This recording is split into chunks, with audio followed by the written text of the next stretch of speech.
Wildlife is very important, and a lot of it comes down to just education and understanding why animals do what they do. We're actually living in a collaborative relationship, so they're providing insect control to us. They pollinate our food. We really do need wildlife to be able to survive ourselves.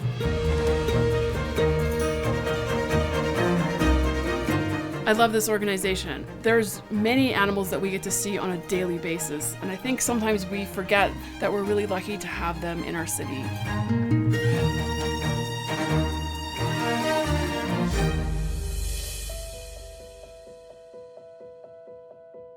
I think we're really lucky in Calgary to have such a wide diversity of species that live right on our doorstep. A lot of people, I think wildlife is something that's separate from us. It's something that lives outside of cities. But I think a lot of people don't realize that there are quite a number of species that actually live in our city.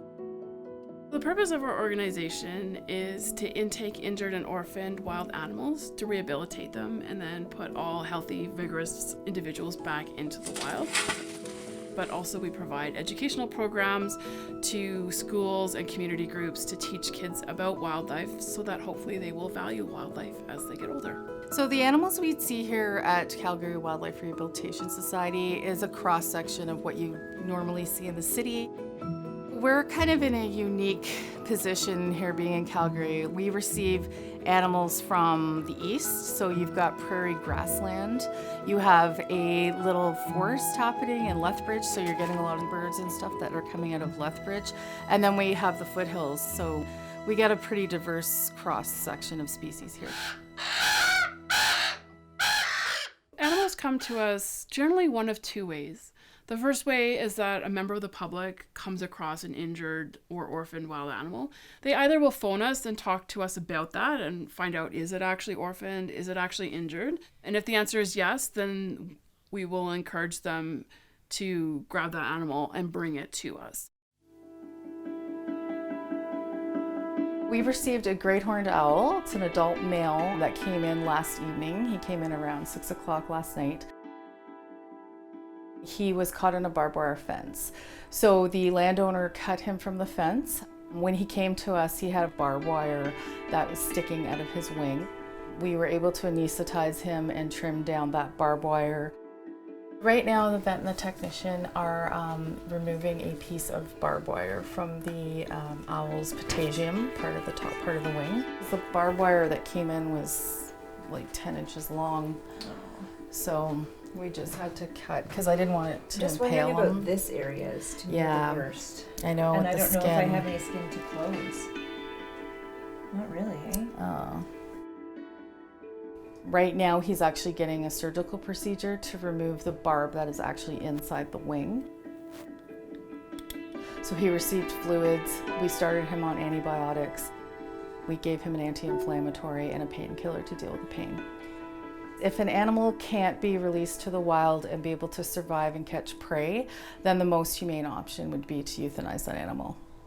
All right, well, let's see if we can put Humpty Dumpty back together again. Most of the animals that come into our clinic are injured or orphaned due to human activity. So what that can look like, it can look like hit by cars, it can look like window strikes, poisonings, barbed wire. There's lots of different ways that those animals come to us, but we're not interested in interfering with natural cycles. We're here to mitigate the damage that humans are doing to ensure that we're being good stewards so that those animals who weren't supposed to be injured have a better chance of survival.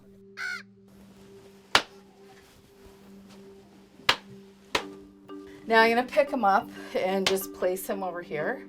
So he'll be to the right of his bed. So the bird we were just looking at was an American white pelican. They're migrating through into southern Alberta, and it was found in Brooks, Alberta, underneath a power line. They usually fly in flocks. What we suspect happened, there was a body of water that was close by. So when they're landing on water, they usually circle the body of water to land. And we don't know if there was poor visibility or high winds, but unfortunately the flock made contact with the power lines. The rest of the flock were deceased, and he was the only survivor. They're called the tarsometatarsus, so it's actually part of the foot that joins up into the leg. Were completely crushed. So their bones are a little different than other birds where you would see like a break, a clean fracture across. Their bones are more like a bulrush or a reed, and those bones were crushed. It was the first pelican that we've done surgery on that had injuries this severe. So we contacted the International Bird Rescue Center in California, and they specialize in water birds and specifically pelicans. So we spoke with the veterinarian there that's done lots of surgeries on pelicans and just discussed what the best treatment and surgery would be for this bird. There's a lot of rehabbers that will specialize in different things, so we all reach out to each other to get advice from each other. Wildlife rehabilitation has changed a lot. It's definitely growing and progressing. People are constantly learning in this field. Several centers are collaborating with each other and sharing research, and it's really going towards like vet medicine. Water birds, they're floating, they're buoyant in water. When you have them in captivity, there's a few complications you can run into, and that's getting lesions on the bottom of their feet. That can occur when they're walking on a hard surface or they're out of the water for too long. So we brought in some sand and some rubber mats. We check his feet daily just to make sure that nothing is occurring, and hopefully we'll release in a couple weeks.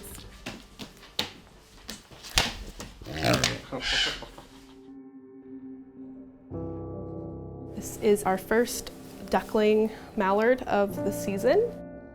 He was found in a drain pipe. He got stuck, and the mom was able to get one of them out, except he got left, and they tried to get him back to the mom, but the mom wouldn't take him anymore. So they brought him here because the magpies were looking at him like he was a snack.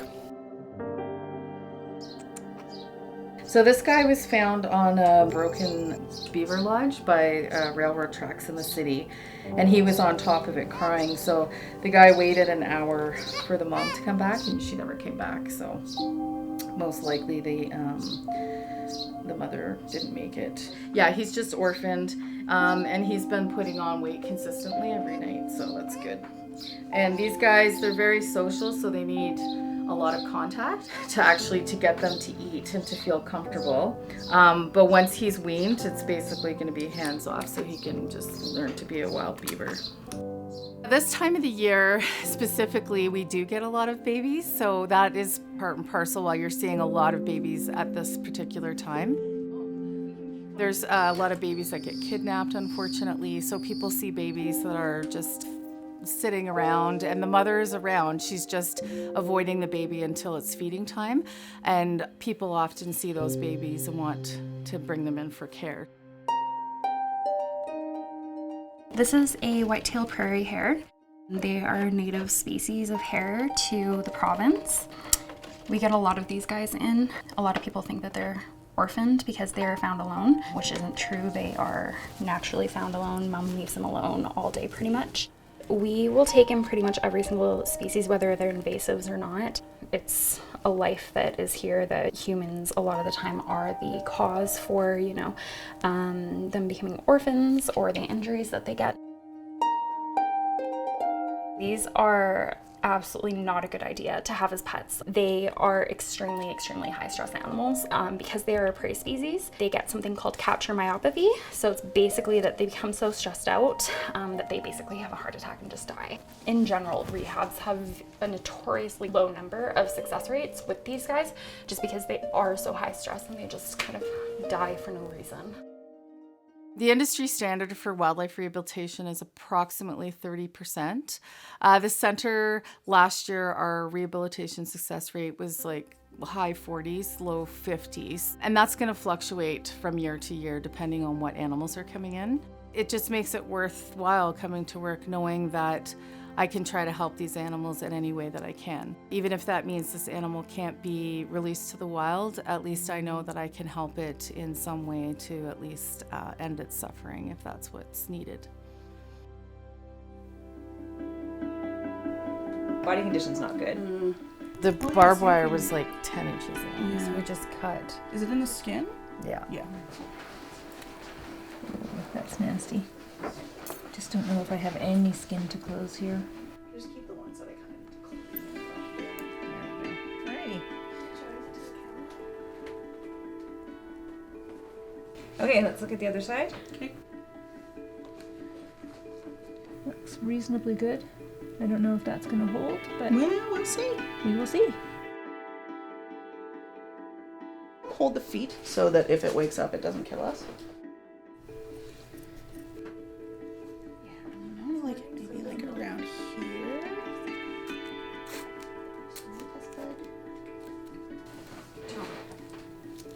Is his cage ready? Like just the smallest cage he'll fit in. Just have to wait for him to wake up a little bit before you put him in his cage so he doesn't suffocate. This morning we knocked him down for x-rays and he came back within 5 minutes, but sometimes when they've been under for quite a long time, it can take anywhere between 15 and 20 minutes.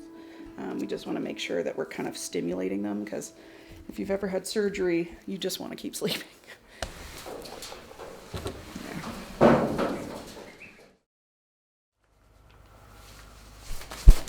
So we just put this pool in today. It's much smaller than the pool that he had prior to this. We had like a large pool that took up most of this room. So because he's being released tomorrow, we've set up a smaller, deeper pool just so I can see how he is going to do in deeper water.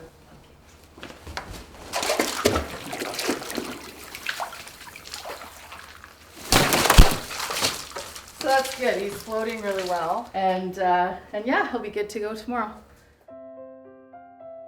We're about to feed baby eastern gray squirrels. These are the ones that people see most often. They're all of those gray ones, all of those black ones that you see all over the city. These guys were found really cold, kind of frozen, all alone, so we're assuming that they were actually orphaned. So they were taken to a vet clinic and then taken by another facility and then transferred to us. He's pretty finicky about finding it with the eyes closed. Some animals have adapted very well to urbanization. So an example of an animal that has adapted well is a magpie. We see lots of them in our city. In fact, a lot of people consider them pest species, but in fact they are native species to this area, and I think it's remarkable how resilient they've been in the face of our ongoing urbanization.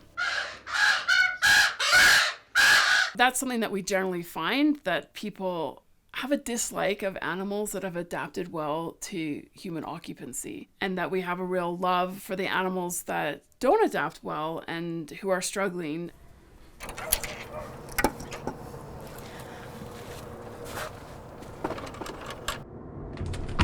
We want to come out, once a day, twice a day if we can, and just walk around the enclosure. It's helping to condition those muscles and build up stamina. We just gave him treatment, gave him some cage rest, and then did physio with him for the last 2 months until he's able to fly. And then we live prey test the last couple of weeks just to make sure that he's able to catch prey. And he's doing really well, so he's ready to go.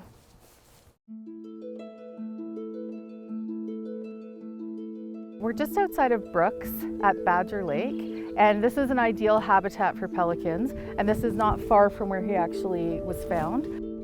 There are pelicans actually that live just over on that island there, so this is an ideal spot for releasing them.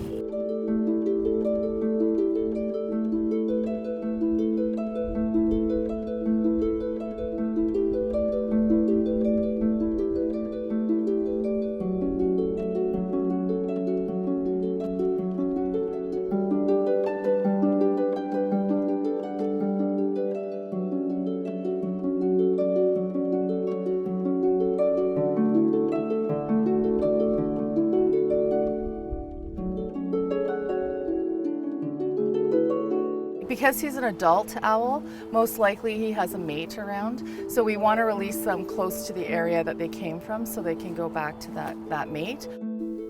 I love the feeling you get from being able to release an animal that would not have survived, and that because we were able to care for it, is now getting a second chance at life.